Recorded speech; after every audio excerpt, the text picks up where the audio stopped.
All right, Bob. I'm doing all in one take for you here. I'm never going to get it done. Um, Here we go. Bob steak in a pan inside in winter. Um, First things first, just have everything out ready to go so you're not searching later. I'm turning mine into a sandwich today, steak sandwich. So I got my steak, got butter and oil for the pan. For my sauce I'm going to put on the sandwich, I'm going to be making out of mayonnaise, lemon juice, and garlic powder. Got my bread ready, cheese ready, and salt and pepper for the steak. Very simple seasoning. You don't want to do too much to it. So first things first, I want to toast my bread for the sandwich. So I'm going to turn that on broil.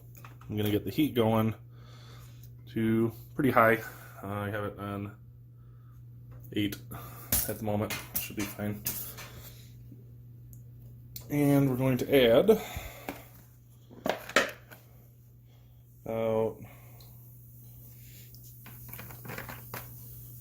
a tablespoon and a half, maybe 2 tablespoons of oil.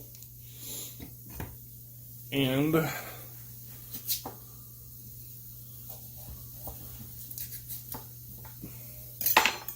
2 tablespoons of butter as well to that. Now what this does, butter is going to give it flavor. The oil is going to stop the butter from burning so we can have it at that higher temperature. If you try and do just butter for it, it's going to burn and then it'll be pretty gross. Don't want that. So put that in there, it'll start melting.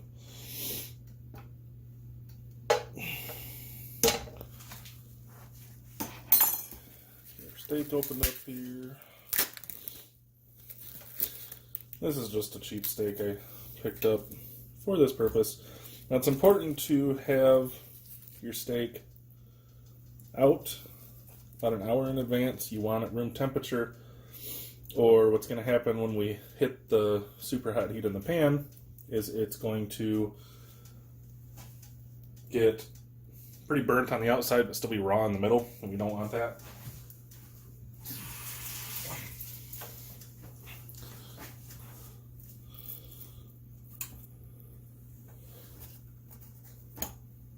Again, like I said, just doing salt and pepper on both sides of the steak.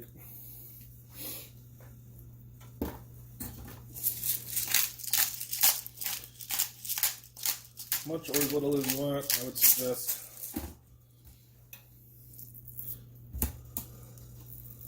Quite a bit of salt though.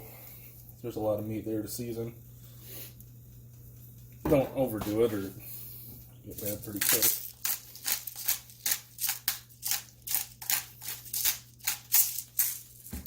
Doing both sides of the steak. And again, I'm doing this real time so you can see just how quick and easy it can be. Now it looks like a lot of liquid in there, and that's what we want because it's going to, we're basically kind of, well, we're frying it obviously, but it's more of a shallow deep fry, I guess you could say. Again, butter's melted. It's not quite hot enough yet. You want it just where the butter starts to turn a little brown, which you'll see in just a moment. It's almost there.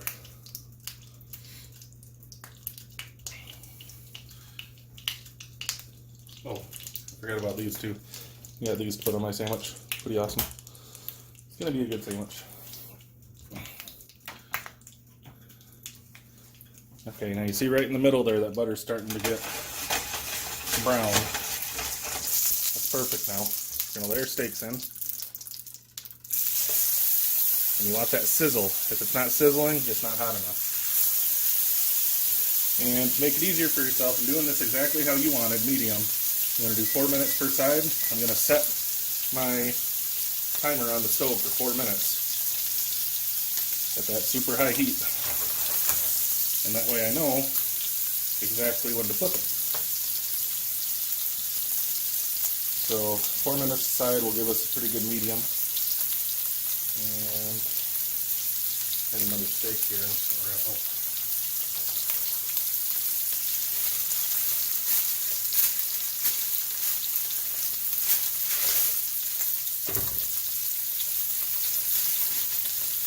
Save for later.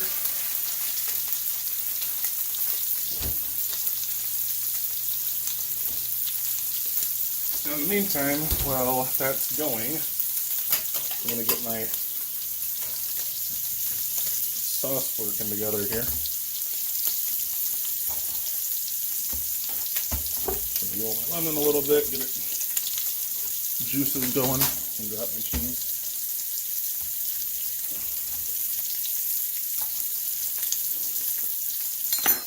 I'm going to do,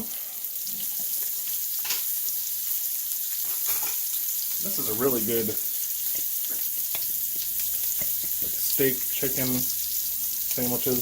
This goes awesome on either of them. I haven't really used it for much else, but 2 tablespoons of mayonnaise. I don't think this is going to fit in my, well, good enough. About a quarter lemon's worth of juice. Put my pan on there. And about a teaspoon of garlic powder. That's it. Mix that together, and that's awesome on sandwiches, steak and chicken, like I said.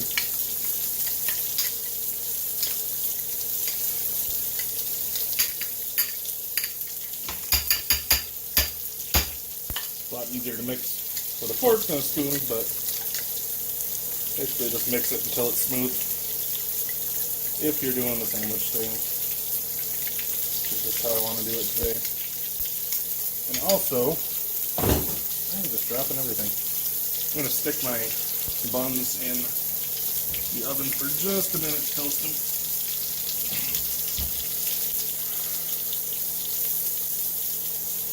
Steaks are coming along nicely.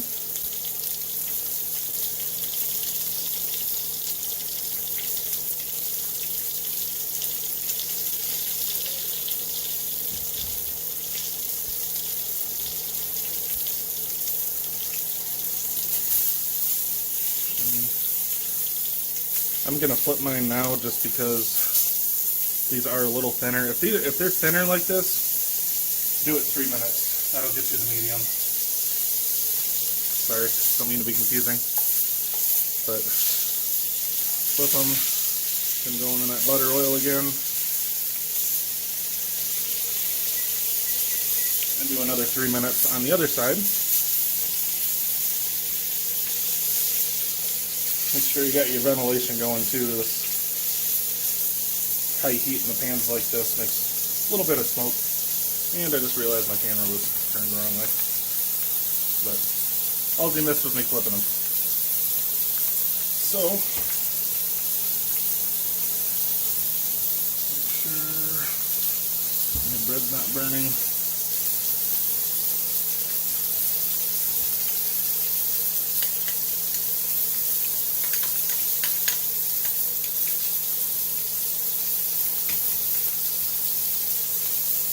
The sauce tastes pretty good.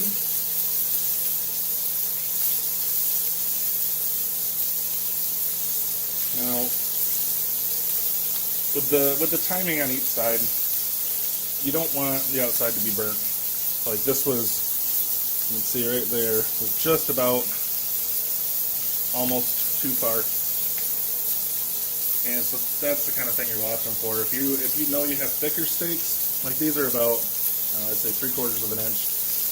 If your steaks are an inch or thicker, use a little, like sear them right away. Get them hot right away. So the second you get it in the pan, drop the heat back just a bit, not much, because you don't want to burn the outside before the inside's cooked.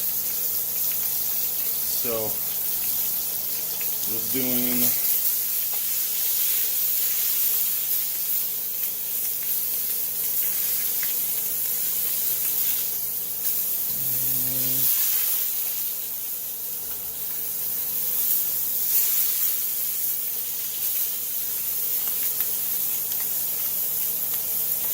Doing good, almost there.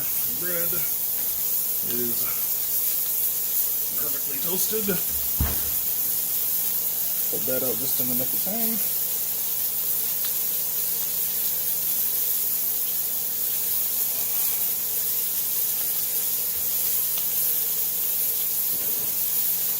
And I'm going to go ahead and call these done. Nice and seared on both sides. Let's see when we cut into them there. It's going to be just about perfect. Heat up immediately if you got a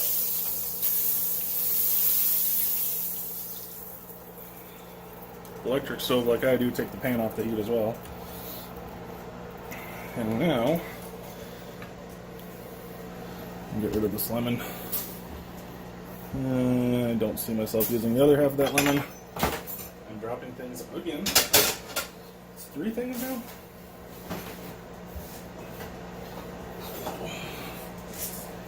Now, very, very important is you need to let, just like on the grill, you're used to this, right? You need to let them rest for, I'd say, as long as they were in the pan. So I'm just going to stop the video for a moment because we don't need to see my meat resting for the next 6 minutes. And we're back. So, with any luck, when I cut into this, it's going to be perfectly cooked. And, okay, a little rare. Just a tad bit rare, but you get the picture. So